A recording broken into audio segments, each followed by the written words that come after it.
You are what you think. With your thoughts, you make the world. The Buddha. Have you ever wondered if a single moment, a pause, a glance, a forgotten bowl, could shift how you see everything? These 6 Zen tales aren't just stories. They're doorways. No complex philosophy. No long sermons. Just simple moments that crack something open. In their quiet way, these stories reveal truths that most of us are too busy to see. These tales have changed lives not by giving answers, but by dissolving the questions. Listen closely. The last one, it carries something most people miss, and once you see it, you can't unsee it. Story 1. Man and His Horse. Have you ever wondered why we move so fast, yet feel so lost? By a dusty road under the sky's quiet eye, a man once galloped past on horseback. His robe snapped in the wind like a flag of urgency. Dust rose in clouds behind him. Every sound, hoof against earth, breath against ribs, spoke of motion, urgency, intent. But his eyes did not see. Not the trees he passed, not the birds startled into flight, not even the man who called out from the roadside, "Where are you going?"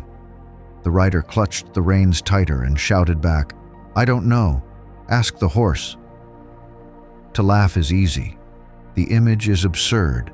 A man hurtling forward, unaware of the destination. But look again. Isn't that us? The horse is not just a horse. It is a symbol, cloaked in dust and metaphor. It is momentum, habits, unconscious drives.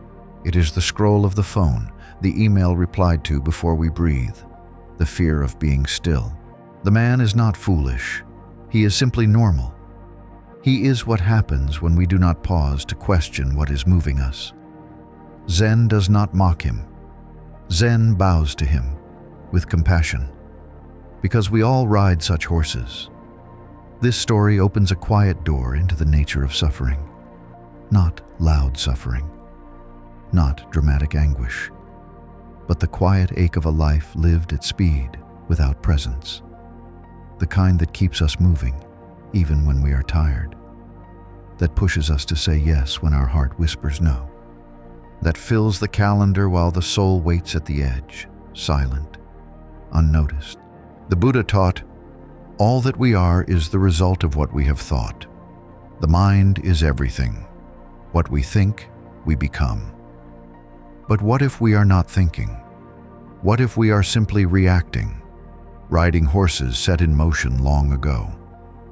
In the story, the horse doesn't rebel. It doesn't buck or throw the man.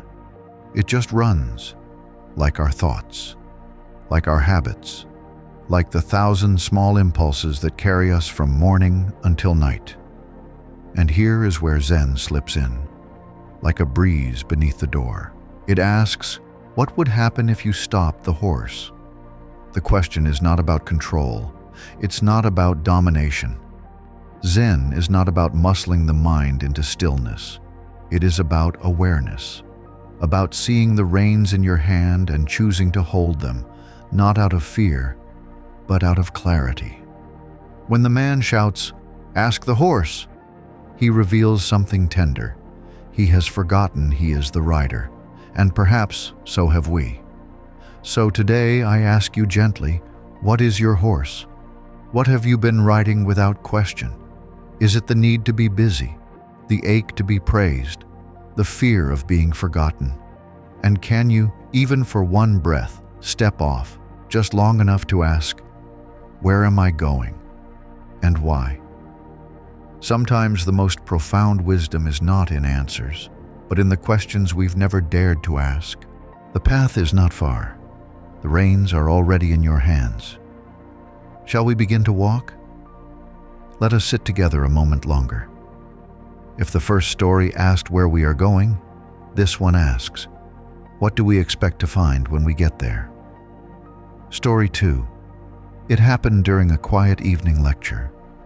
The soft rustle of robes, the scent of incense curling upward, and the hush of attentive breath filled the room. A Zen teacher named Roshi sat calmly, surrounded by his students. Young minds curious, eager, and quietly restless.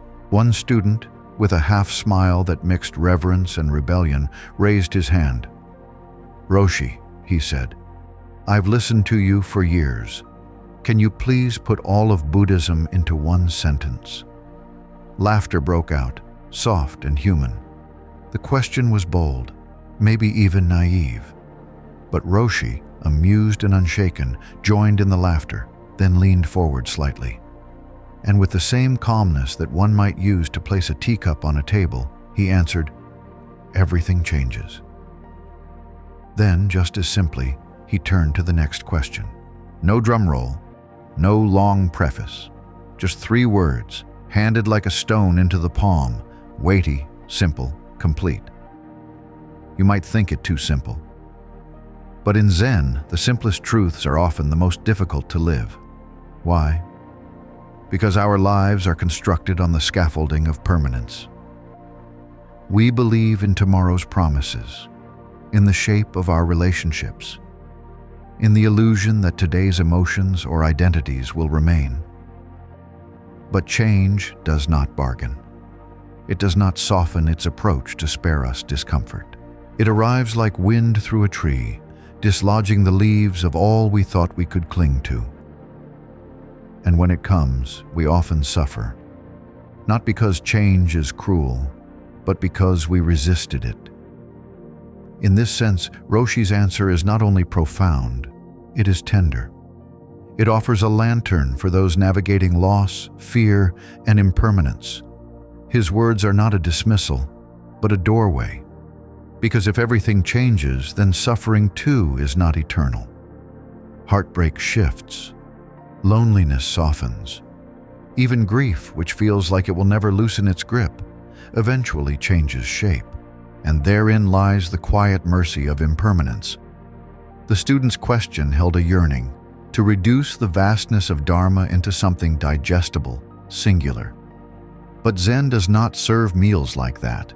It serves reminders. And Roshi's answer is just that. A reminder that life, in all its complexity, is also incredibly fragile and fluid. To live without awareness of change is to live asleep in a dream that can vanish at any moment. The Buddha once said, "All conditioned things are impermanent. When one sees this with wisdom, one turns away from suffering." This isn't a philosophical abstraction. It's medicine. It is what steadies the heart when the body ages, when relationships shift, when the world does not behave as we wish it to.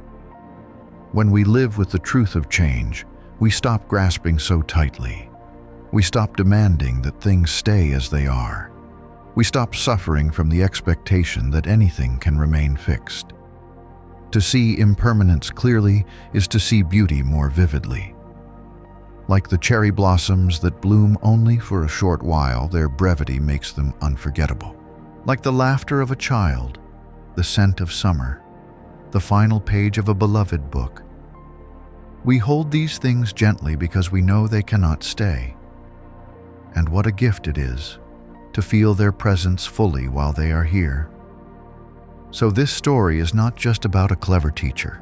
It's about us. It's about the spaces where we secretly hope for forever. In our careers, our partners, our youth, our beliefs, we want something to stay. But Zen reminds us, it is the holding on that hurts most. When we learn to open our hands, what comes and goes can pass through us without tearing. This is not detachment, but intimacy without clutching. Roshi did not answer with complexity. He gave the student what he needed, not a map, but a compass, a single direction pointing inward. Everything changes. The question now is, can we sit still enough to feel it? Can we witness the rising and falling of our own minds and not interfere? Can we love knowing that love too evolves? This is the heart of Zen. Not to build walls against change, but to become like water, shaping, flowing, adapting, to dance with impermanence rather than fear it. Even now, as you read these words, you are different than the one who began this sentence. Cells shift, breath moves, attention drifts and returns. So pause. Let this truth touch you, not with cold detachment, but with warmth. Change is not the enemy. It is the very rhythm of life itself. When you no longer resist it, even sorrow becomes a sacred visitor. Even endings whisper beginnings, and you may find that in letting go, you are finally held. Let us walk a little deeper into this story, not away from its discomfort, but toward its truth. Story 3: Real Prosperity. One day, a wealthy man, dressed in fine robes and burdened not with poverty but with the complexity of legacy, approached Master Sengai, a Zen monk known for his clarity. The man bowed respectfully and made a heartfelt request. "Master," he said, "please write something for my family, a blessing, something we can pass down through generations to ensure lasting happiness and prosperity." Sengai, with calm eyes and a quiet nod, took up a large brush and a sheet of rice paper. With steady hands, he wrote only 6 words: "Father dies, son dies, grandson dies." He placed the brush down and handed the paper to the man. At first there was silence. Then came the flush of offense. The wealthy man's eyes widened.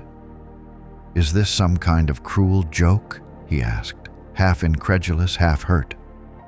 "I came to you for a blessing, and this is what you give me." Sengai did not flinch. His gaze remained soft. He answered slowly, as if placing each word like a stone in a garden path. "If your son were to die before you," he said, "would that not break your heart? If your grandson died before your son, would that not bring sorrow to you both?" The man said nothing. "But if each of you dies in natural order, father first, then son, then grandson, then life has unfolded as it should. There is grief, yes, but not tragedy. There is loss, but not chaos. That," he added gently, "is true prosperity."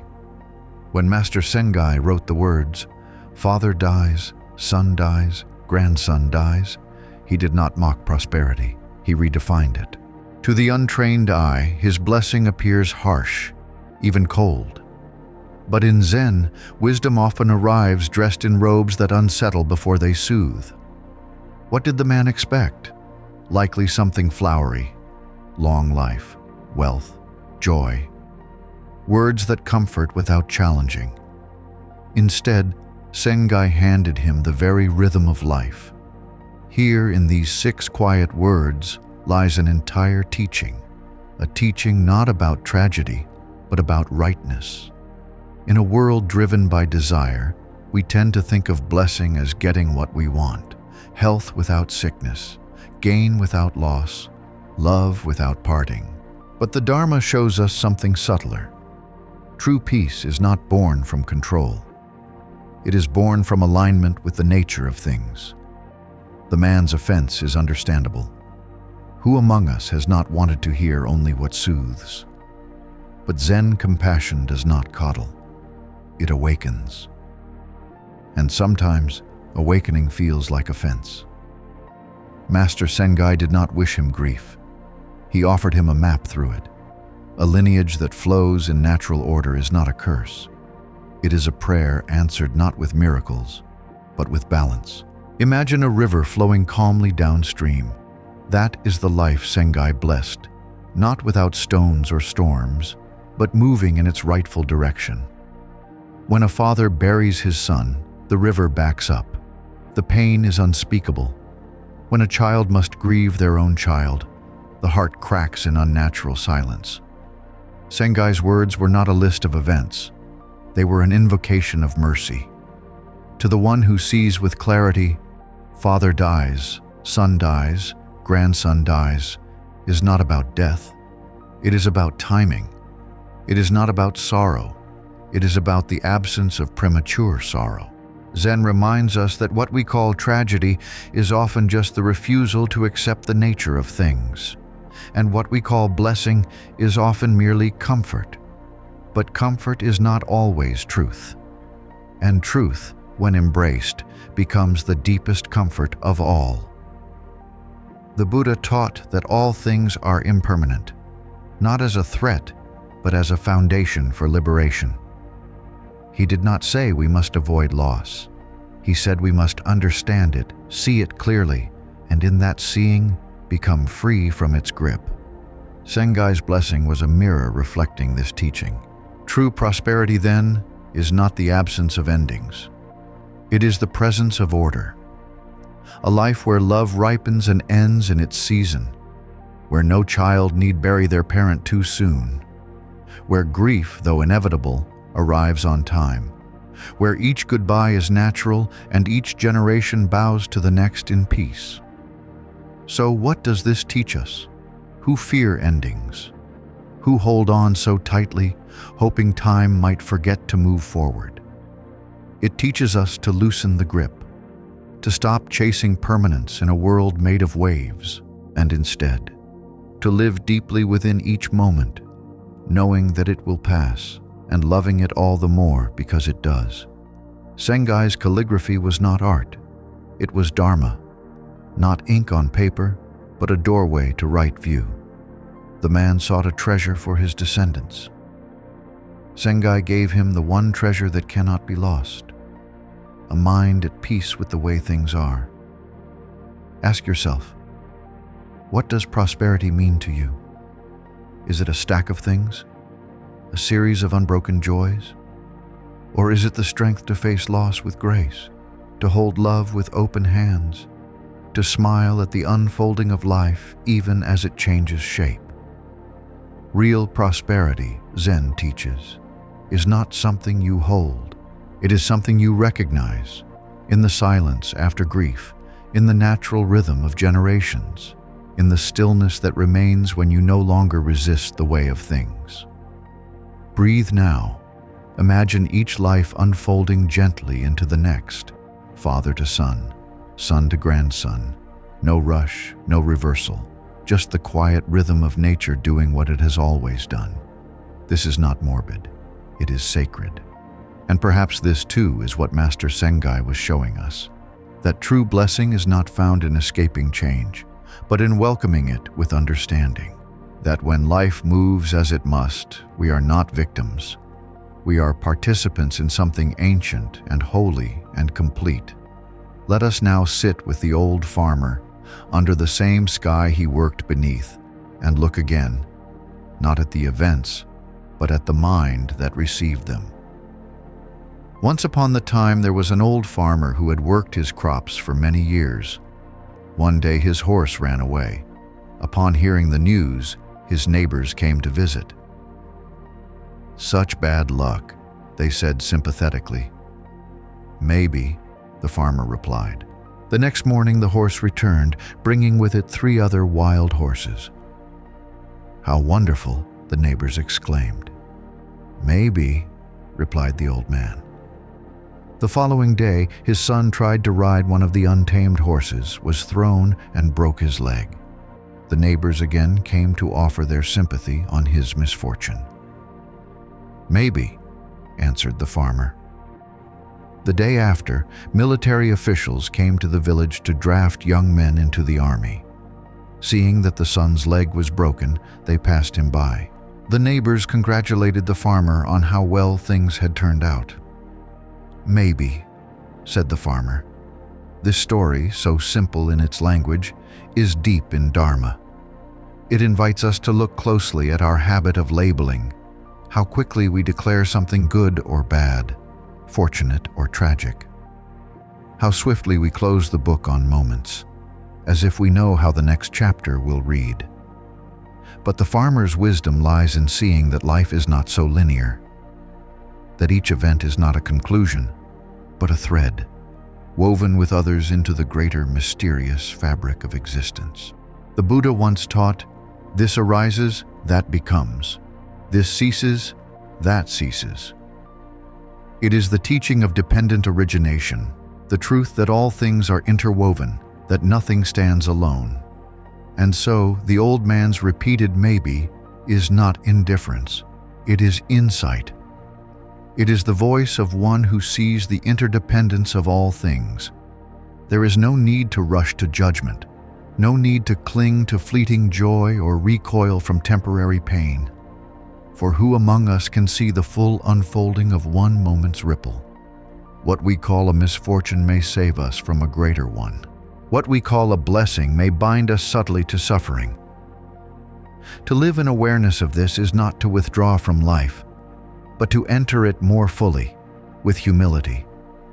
To say maybe is to keep the heart open. In practice, this means pausing before we label, breathing before we react, listening to life not as a verdict, but as a conversation still unfolding. It means seeing the argument with a loved one not just as conflict, but maybe as the opening for deeper understanding. The lost job not just as loss, but maybe as the redirection towards something more whole. Even the illness, the disappointment, the grief, all of it, when met with a heart that whispers maybe, becomes something softer, less final. This is not to romanticize suffering, but to acknowledge that life refuses to be boxed. That reality resists our quick conclusions, and that peace comes not from controlling outcomes, but from seeing through them.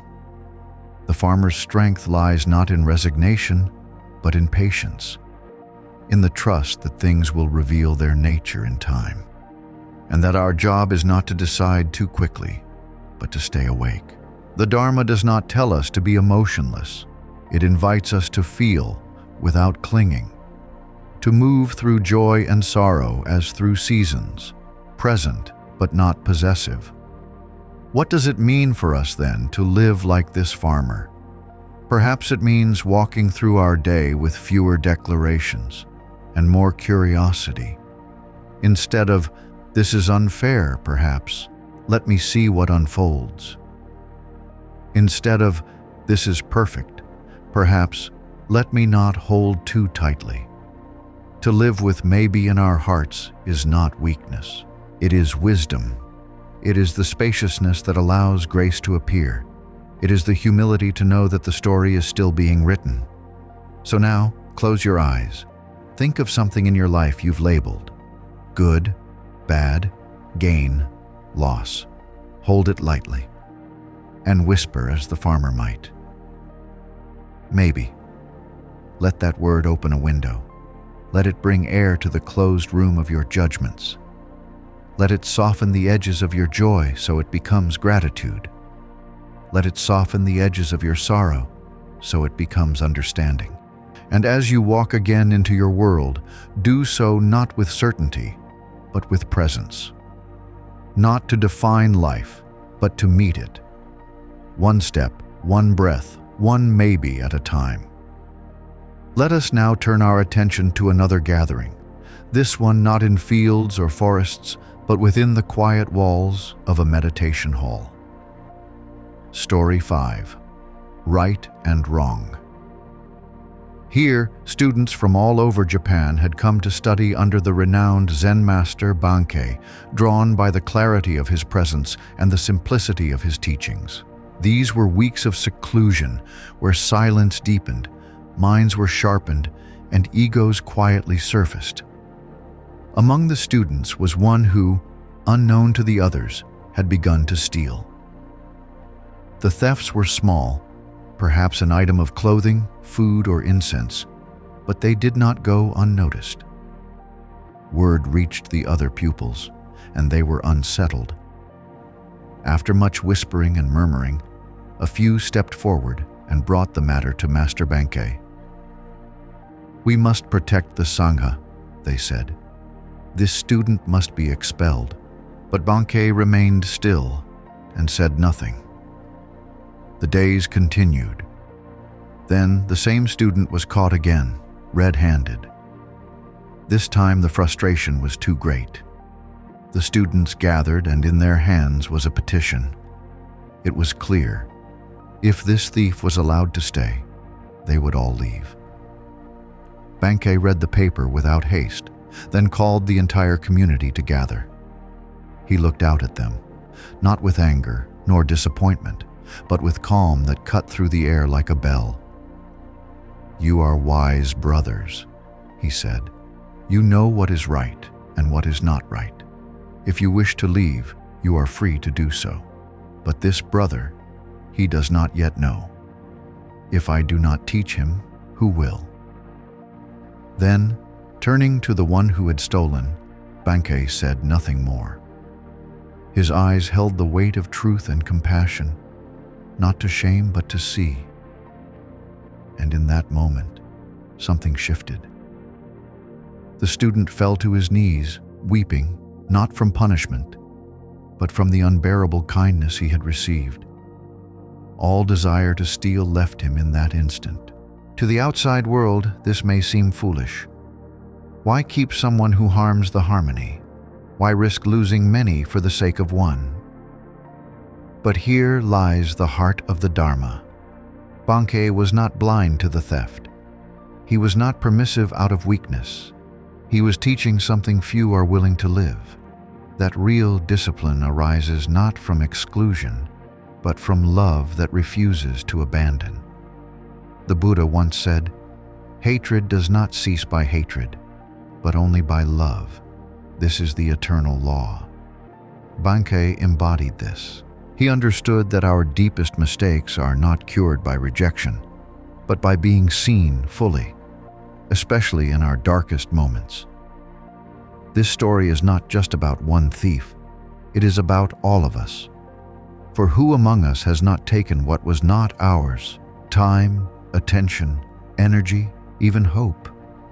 Who has not betrayed trust, fallen short, or drifted from the path? And when we did, what changed us? Punishment? Or the rare, searing light of compassion that saw through the action and into the human? Bankei's silence, and then his refusal to cast out, was not passivity. It was a profound act of faith, not in rules, but in the potential for transformation. This does not mean we ignore harm. It means we go deeper. We ask, what causes the hand to steal? What hunger lies beneath the action? And can we meet that hunger with something more healing than expulsion? In a world quick to cancel, quick to judge, this story calls us to pause, to consider that sometimes the one who breaks the rules is the one who most needs to be invited closer. To live this way takes courage. It is far easier to turn away. But Zen is not about ease, it is about waking up. And to wake up means to see the whole, not just the wrong, but the suffering beneath it. So now think of someone you've written off, someone whose behavior crossed a line. Can you hold their image, just for a moment, in the light of Bankei's gaze? Not to excuse, but to understand. Not to forget, but to remember that we are all still learning. This is not weakness. This is the strength of the Bodhisattva, the one who chooses to stay, even in the mess, because someone might still be saved by kindness. And when you are the one who has fallen, and we all fall, may you meet a teacher like Bankei, one who sees the pain beneath your grasping and does not turn away. This, too, is Zen. Not perfect conduct, but perfect presence. The world does not need more judgment. It needs more seeing. And in that seeing, the thief becomes a brother. The rule breaker becomes a student, and the Sangha becomes a true refuge, not just for the pure, but for all who long to return. The final story. Watch yourself. I wish to share with you begins not in a monastery, nor in a forest, but on the dusty streets of a small town, where a poor widower and his young student made their living as acrobats. The teacher, balancing a tall bamboo pole upon his head, would walk slowly and steadily while the little girl, Maida, climbed to the top and stood poised, delicate as a flower caught in a breeze. Their act required complete focus. One misstep could lead to disaster. One morning, before their performance, the teacher spoke. "Listen, Metta. Today I will watch you, and you watch me. In this way, we can help each other stay balanced and prevent any accidents. If we do that well, we'll surely earn enough to eat." Metta, though young, carried the clarity of insight within her. She looked up at her teacher and replied, "Dear Master, I think it would be better if each of us watches ourselves. If I maintain my own balance and you maintain yours, we will both stay safe. To care for myself is to care for us both." It is said the Buddha himself told this story, not as an acrobatic lesson, but as a teaching on mindfulness. For what is life, if not a constant balancing act? And what is mindfulness, if not the art of noticing each breath, each step, each moment as it is? At first, the teacher's idea seems noble, that we protect each other by watching each other. And in part, this is true. We live in interconnection. But Metta's reply offers a deeper dharma. True safety, true harmony begins within. For when each person tends to their own awareness, presence radiates outward like ripples from a clear pond. Let us look more deeply at the metaphor.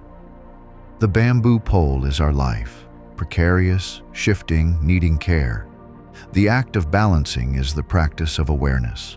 And the moment we direct all our attention outward, trying to control another's focus, we risk losing our center. The fall begins when we forget the ground beneath our own feet. The Buddha once taught, by protecting oneself, one protects others. By protecting others, one protects oneself. But how is this so? To protect oneself is not selfishness. It is not the guarding of ego or the pursuit of personal comfort. It is to remain centered in mindfulness. When you are mindful, your words grow softer, your actions become wise, your presence becomes a refuge. Others near you feel safe, not because you monitor them, but because your stillness invites theirs. Metta's wisdom reveals a subtle truth, that to truly support another, we must first be rooted in our own attention. Just as a tree, strong in its own trunk, offers shade to others, so too must we first stabilize ourselves. Imagine now your own life as that balancing act. How often do you abandon your own center to manage others' emotions? How often do you seek to fix, to advise, to intervene, while your own breath runs shallow and your thoughts scatter? To watch oneself is not to become isolated. It is to return again and again to the only place where clarity begins, within. From there, we can meet the world not as rescuers, but as mirrors of peace. In this way, the story of Metta and her master becomes a soft call to practice. Whether walking, eating, listening, or working, return to your own posture. Notice your inner weather. Stand where you are. This is not a withdrawal from life. It is the deepest way of entering it. And when you meet others, those who struggle, who sway, who lose balance, do not rush to take on their weight. Instead, deepen your own steadiness. From that place, your presence may lift them more than your effort ever could. This is the paradox of spiritual care, that by watching ourselves we serve all beings, that the most compassionate act may be a breath taken in full awareness, that the world is not saved by our striving, but by our stillness. So now pause. Place your feet on the ground. Let your breath rise and fall. Ask, am I watching myself? Am I here? And if not, come back, gently, kindly. For when you are present, you are already helping the world, just as the little girl helped her teacher, not by watching him, but by standing fully in her own balance. So too can you become a quiet center in the circus of life. This, the Buddha reminds us, is the way. to care inwardly, to be mindful, to live not from fear, but from clarity. In doing so, we become both the acrobat and the support, the student and the teacher. The act continues, the pole stays steady, and all beings near and far benefit from the calm we keep. Now, as our journey through 6 Zen tales comes to a close, let us gather the quiet fruits of what we've seen. These are not just stories, they are seeds. Each contains a teaching that, if carried in your heart, may slowly transform the way you see, the way you act, the way you live. The Man and His Horse reminds us to pause and ask, what is driving me? Awareness of unconscious momentum is the first step to regaining the reins of our life. The One Answer teaches that everything changes. By embracing impermanence, we soften our grip, live more gently, and love more freely. Real prosperity shows that true blessings lie in natural order, not in control. Peace arises when we align with life's quiet rhythm, not when we escape it. Non-judgment reveals that we never see the whole story. Maybe becomes a sacred doorway to humility, patience, and presence. Right and wrong teaches that compassion is deeper than punishment.